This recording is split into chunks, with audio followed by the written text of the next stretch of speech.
Hello everyone, welcome to hello scholar. Hello scholar में आपको provide कराए जाते हैं अलग अलग एग्जाम से रिलेटेड टेस्ट सीरीज और यूट्यूब प्लेटफॉर्म पर आपको प्रोवाइड किया जाता है डेली का करंट अफेयर सेशन। तो चलिए बच्चों, आज का करंट अफेयर सेशन हम स्टार्ट करते हैं। क्वेश्चन नंबर वन ये कहता है क्वेश्चन नंबर वन ये कहता है in which country World Health Summit Pride of Homeopathy was held. ये समिट कौन से कंट्री में हुई है? ये दुबई में हुई, इंडिया में हुई, रशिया में हुई या इंडोनेशिया में हुई? तो correct answer is option number one, Dubai. ये जो समिट है दुबई में हुई। ये कौन से किस पे समिट थी? ये होम्योपैथी पे थी। अब हम इसके बारे में थोड़ा सा और जानते हैं।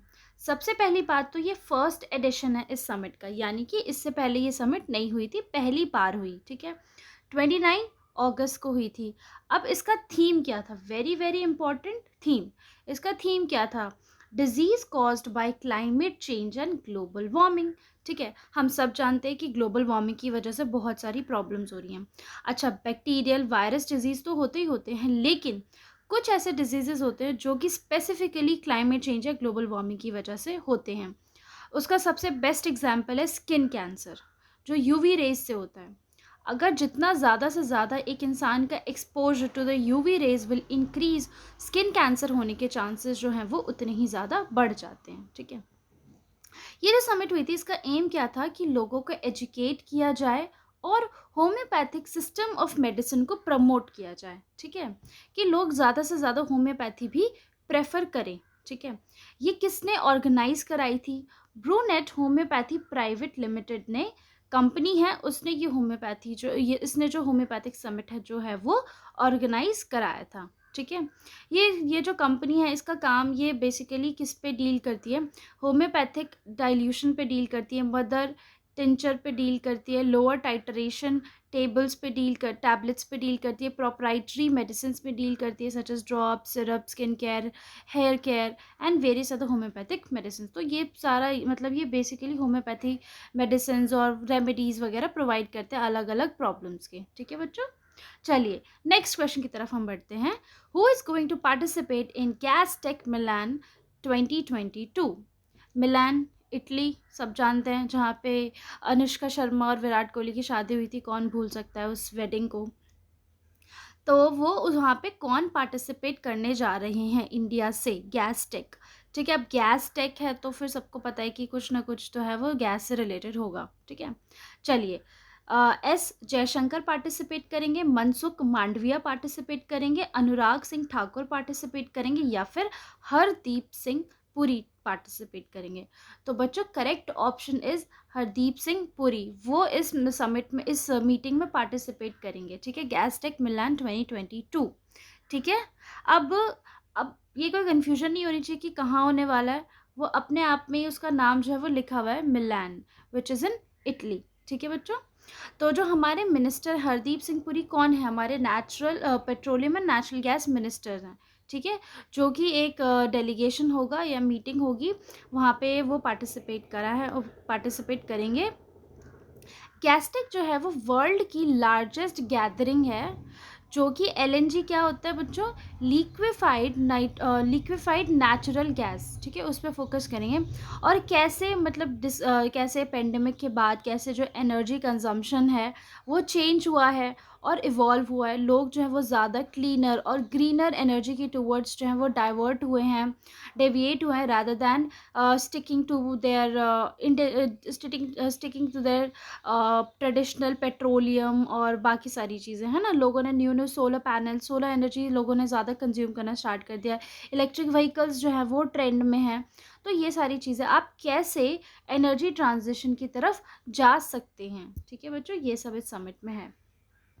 नेक्स्ट क्वेश्चन क्या कहता है बच्चों? Which is the venue of the 30th southern zonal council meeting held recently? मतलब कि ये मीटिंग जो 30th southern zonal council meeting है वो कहाँ पर हुई है? उसका वेन्यू क्या है? चेन्नई में हुई, तिरुवनंतपुरम में हुई, बेंगलुरु में हुई या हैदराबाद में हुई? तो बच्चों ये मीटिंग जो हुई है, ऑप्शन 2 इज करेक्ट, तिरुवनंतपुरम में हुई है। ठीक है बच्चों, अब हम देखते हैं इसी से रिलेटेड क्वेश्चन है कि इसके चेयरपर्सन कौन थे। ठीक है। इसके चेयरपर्सन कौन थे बच्चों? इसके चेयरपर्सन अमित शाह थे, राजनाथ सिंह थे, निर्मला सीतारमन थी या फिर एस जयशंकर थे।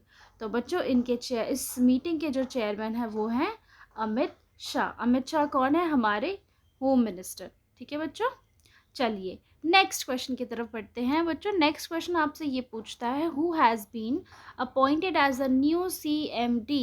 MD तो सबको पता है, managing director of the shipping corporation of India. ठीक है, shipping corporation of India, shipping corporation of India क्या है उसके बारे में हम आगे जानेंगे। सबसे पहले देखते हैं कि इनके CMD कौन चूज़ करे गए।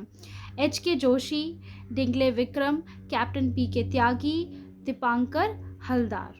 तो बच्चों इनके जो CMD चूज़ करे गए हैं इस शिपिंग कॉरपोरेशन ऑफ इंडिया के, वो हैं कैप्टन PK त्यागी। ठीक है, कैप्टन PK त्यागी। तो अब हम देखते हैं कि शिपिंग कॉरपोरेशन ऑफ इंडिया क्या है। अब आप नाम से ही जज कर सकते हैं शिपिंग कॉरपोरेशन ऑफ इंडिया क्या करती होगी।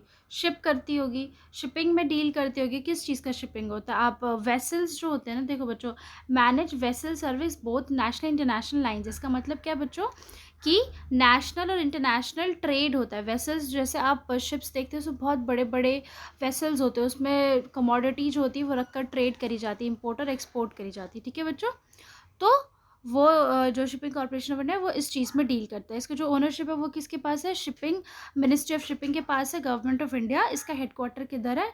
मुंबई में है इसका हेडक्वार्टर। ठीक है बच्चों, चलिए next question, who has won the gold medal in Malaysian age group rapid chess championship at Kuala Lumpur? किसने जीता है गोल्ड मेडल कहाँ पे? In Asian age group rapid chess championship at Kuala Lumpur. तो बच्चों ये रमेश बाबू प्रगनंधा ने जीता है, लेडियान नंदस्वरम ने जीता है, अनिष्का बियानी ने जीता है या कौटिल्य पंडित ने जीता है। तो बच्चों अगर फोटो में आप देख सकते हैं तो she is a girl and she is very very cute as well as small. ठीक है, तो इनका नाम है अनिष्का बियानी। अनिष्का बियानी के बारे में थोड़ा सा जानते हैं। अनिष्का बियानी जो है वो अभी 6 साल की हुई हैं, वो भी फर्स्ट स्टैंडर्ड में पढ़ रही हैं। और हम ये जानते हैं और हमें देख रहे हैं कि बहुत ज़्यादा जो छोटे छोटे बच्चे हैं ना, वो बहुत सारे कॉम्पिटिशन्स जो है वो जीत रहे हैं और हमारे देश का नाम भी रोशन कर रहे हैं। प्लस हमारे लिए इंस्पिरेशन भी हैं कि ऐसा नहीं है कि आप बड़े होकर ही कुछ करोगे। Age is not the factor. आप बचपन में आपके पास टैलेंट है, आप बचपन में भी कर सकते हो, बड़े होकर भी कर सकते हो। If you are like old age, in your old ages, तब भी आप कर सकते हो। ठीक है तो ये 6 साल की अनुष्का बियानी जिन्होंने कि गोल्ड मेडल जीता है किसमें? Malaysian age group rapid chess championship at Kuala Lumpur. ठीक है बच्चों, अनुष्का कहाँ फर्स्ट ग्रेड की छात्रा है, कहाँ पढ़ती? धीरू भाई अंबानी स्कूल में पढ़ती हैं। प्लस इन्होंने इन्होंने जो है she has achieved a feat in under 6, ठीक है 6 years, under 6 open category with impressive score 4 points out of possible 6 to clinch the title in the girls category. यानी कि गर्ल्स कैटेगरी में इन्होंने गोल्ड जीता है, 6 में से 4 पॉइंट इन्होंने जीते हैं। ठीक है, 8 कंट्रीज से लोग जो हैं, 8 कंट्रीज से बच्चों ने इसमें पार्टिसिपेट किया था पहले। और इससे पहले क्या है, अनुष्का जो है वो best under 7, one of the best under 7 player है किसकी? ऑल इंडिया FIDE रेटिंग की। मतलब all according to the all India FIDE rating, जो अनुष्का बियानी है उनका वो आती हैं under 7, one of the best players में से। ठीक है, चलिए नेक्स्ट क्वेश्चन की तरफ बढ़ते। Next question is very very important, exams में कहीं ना कहीं से तो इसमें क्वेश्चन आएगा ही आएगा। Who among the following is not the winner of Ramon Magsaysay award 2022? ठीक है, अब आपको जानना है कि कौन इसमें से 2022 के विनर नहीं हैं। सबसे पहली बात, 64th रमन मगसाई अवार्ड्स जो हैं वो हुए हैं, प्लस इसके विनर कौन नहीं हैं? सोथेरा चिम कंबोडिया से, बेनार्डेते मैड्रिड फिलीपीन से, तदाशी हथौड़ी जापान से, अरविंद केजरीवाल न्यू दिल्ली से। तो बच्चों correct option is Arvind Kejriwal India से। ठीक है, अरविंद केजरीवाल जो हैं उनको 2022 में नहीं मिला था, बट उन्हें भी रमन मगसाई अवार्ड जो है वो मिला है। ठीक है, बट 2022 में नहीं मिला। तो चलिए देखते हैं कि 2022 में किन किन लोगों को मिला है। 3 नाम तो मैंने आपको बता दिए, चौथा नाम है गैरी बेंच क्लिप का, जो कि कहाँ से है, इंडोनेशिया से है। अब थोड़ा सा हम अवार्ड के बारे में जानते हैं। इस अवार्ड को 1957 में इस्टेब्लिश किया गया था। इसका नाम क्यों ये रखा गया रमन मैगसेसे अवार्ड, क्योंकि वहाँ के थर्ड प्रेसिडेंट, फिलीपींस के थर्ड प्रेसिडेंट थे, उनके नाम पर इस अवार्ड का नाम रखा है। प्लस वेरी वेरी इंपॉर्टेंट, इस अवार्ड को हम एशिया का नोबल प्राइज़ भी कहते हैं। ठीक है, ये एनुअली यानी हर साल जो है वो सेलिब्रेट किया जाता है। इसको 31 अगस्त को हर साल नॉमिनेट किए जाते हैं, फिर उनको अवार्ड दिया जाता है। और जो सबसे पहली मैगसेसे अवार्ड सेरेमनी थी वो 31 अगस्त 1958 को हेल्ड हुई थी। Plus first person to get this award was Vinoba Bhave. ठीक है बच्चों, चलिए नेक्स्ट क्वेश्चन आपका स्पोर्ट्स से है फिर से। Who has won the Dutch grand prix 2022। देखिए, ग्रैंड प्रिक्स जो होते हैं ना, वो अलग अलग कंट्री के होते हैं। इन्हीं के ऊपर एक क्वेश्चन था, बेल्जियन ग्रैंड प्रिक्स पे भी एक 2-4 दिन पहले क्वेश्चन था। ठीक है, तो हम जानते हैं कि ये किसने जीता है। मैक्स वीरस्टेपन ने, लुइस हैमिल्टन ने, जॉर्ज रुसेल ने, या कार्लोस सेंज जूनियर ने। तो बच्चों, ये जो अवार्ड है ये जीता है मैक्स वीरस्टेपन ने। ठीक है, अब देखिए, मैक्स वीरस्टेपन जो है वो, उन्होंने डच ग्रैंड प्रिक्स भी जीता है, फ्रेंच ग्रैंड प्रिक्स भी जीता है, और बेल्जियन ग्रैंड प्रिक्स भी जीता है। चलिए, अब इनके बारे में थोड़ा सा जानते हैं, कहाँ से हैं ये एक्चुअली ये गेम्स जो है वो कहाँ हेल्ड हुए थे। सबसे पहले तो ये रेड बुल की तरफ से फार्मूला 1 में इन्होंने पार्टिसिपेट किया था। फार्मूला 1 बेसिकली क्या है कि ये रेस होती है ना, ऐसे मोटर रेस होती है, वहाँ पे हर एक कंट्री में होती है। यहाँ पे नीदरलैंड्स में हुई है, फिर ये नीदरलैंड्स में हुई है, इससे पहले बेल्जियम में हुई थी, उससे पहले फ्रांस में भी हुई थी। ठीक है बच्चों, तो तीनों जगह इन्होंने जीता है, और भी बहुत सारी जगह होती हैं, और भी बहुत सारे कंट्रीज़ में हुई थी where he was not the winner, but continuously तीन में तो इन्होंने जीत हासिल करी ही है। ये रेड बुल की तरफ से ड्राइव करते हैं, ये रेड बुल के ड्राइवर है। अब नॉट रेड बुल का ड्राइवर होने का मतलब ये नहीं कि आप रेड बुल की कंपनी में ड्राइवर हैं, that means that you drive, आप उस मोटर रेस में पार्टिसिपेट करते हैं उस कंपनी की तरफ से। ठीक है बच्चों, चलिए देखते हैं रनर अप कौन रहे थे। इन्होंने तो ये जीता है। फिर जो सेकंड पोजीशन है वो मिली है मर्सिडीज ड्राइवर जॉर्ज रूसेल को। ठीक है, जो कहाँ से हैं, ब्रिटेन से हैं। ठीक है, फिर फरारी के ड्राइवर है चार्ल्स लेक्रेक, जो कि मोनाको से हैं, उनको मिली है थर्ड पोजीशन। ठीक है, फोर्थ पोजीशन लुइस हैमिल्टन, जो कि मर्सिडीज की तरफ से पार्टिसिपेट इन्होंने किया था। ठीक है, नेक्स्ट क्वेश्चन बहुत important, international day of charity celebrated on which day. कौन से दिन पे इंटरनेशनल डे ऑफ चैरिटी हम सेलिब्रेट करते हैं। 15 सितंबर, 5 अगस्त, 5 सितंबर, नन ऑफ द अबव। अब देखिए बच्चों, आप कंफ्यूज हो जाएंगे, क्यों, क्योंकि इसका जो ऑप्शन है, करेक्ट ऑप्शन इज 3, 5 सितंबर। 5 सितंबर को हम जो है वो टीचर्स डे भी सेलिब्रेट करते हो, तो आप कंफ्यूज हो जाओगे कि ये तो नहीं होगा, बट टीचर्स डे हम 5 सितंबर को सेलिब्रेट करते हैं। और हम टीचर्स डे क्यों सेलिब्रेट करते हैं, हम सेलिब्रेट करते हैं बर्थ एनिवर्सरी किसकी, सर्वपल्ली राधाकृष्ण। ठीक है, उनके उनके बर्थ एनिवर्सरी पे हम ये सेलिब्रेट करते हैं। और 5 सितंबर पे हम international day of charity celebrate करते हैं, death anniversary of Mother Teresa, as you can see in the picture. ठीक है, to pay the homage to Mother Teresa. अब मदर टेरेसा के बारे में थोड़ा सा जानते हैं। ठीक है, 5 सितंबर को चूज़ किया जाता है, क्यों, क्योंकि वो इस दिन उनका देहांत हुआ था, शी पास्ड अवे। ठीक है, इनको नोबेल पीस प्राइज़ मिला था कौन से ईयर में, 1979 में। उस टाइम पे इनको नोबेल पीस प्राइज़ मिला था। ठीक है, वो उनका ये मानना था, जो पॉवर्टी और डिस्ट्रेस होता है, परेशानियाँ, दिक्कतें और गरीबी जो होती है, वो थ्रेट टू पीस है, यानी कि खतरा है पीस, शांति के लिए। अगर पॉवर्टी और डिस्ट्रेस नहीं होगा तो फिर ऑटोमेटिकली पीस होगा सोसाइटी में। ठीक है, 1928 में वो इंडिया आई, 1948 में वो इंडिया की सिटीज़न बनी, और इन्होंने 1950 में क्या किया, missionaries of charity in Kolkata, present day Calcutta, इन्होंने ओपन किया।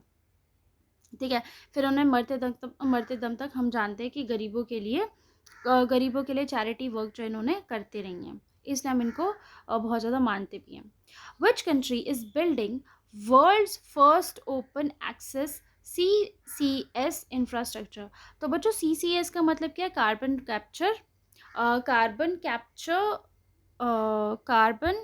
Capture storage, yes, carbon capture storage उसको बोलते हैं। थोड़ा सा कंफ्यूज हो जाती है क्योंकि सीसीएस की बहुत सारी डेफिनेशंस हैं। तो कार्बन कैप्चर स्टोरेज, अब कार्बन कैप्चर स्टोरेज का मतलब क्या होता है बच्चों? देखो, जो कार्बन है हमारे एटमॉस्फेयर में, उसको हम कैप्चर करेंगे, ठीक है, उसको हम कलेक्ट करेंगे, कैप्चर करेंगे और फिर जाके कहीं पे स्टोर कर देंगे। फिर ये भी है, साइंटिस्ट ये भी सजेस्ट करते हैं कि आप जो स्टोर्ड कार्बन है आप उसको इंडस्ट्रीज़ में यूज़ करते हैं, rather then producing and consuming it from the atmosphere. आप उसे सीधा आप क्या करें, जहाँ पे स्टोर्ड है वहाँ पे आप उसको, वहाँ से आप उसको यूज़ कर लें, ताकि क्या होगा कि वो कहीं न कहीं इस्तेमाल हो जाएगा, उसका जो रिडक्शन, फिर it will lead to the reduction in the carbon content in our atmosphere, right? तो which country is the first to do so? So the Norway, Norway is the first country to do so. Correct option is the fourth option, ठीक है? तो चलिए, that's all for today and I hope you like the video. Kindly like, share, comment and subscribe to our channel. Join our Telegram channel for the latest job vacancy updates and current affair PDFs. Thank you everyone.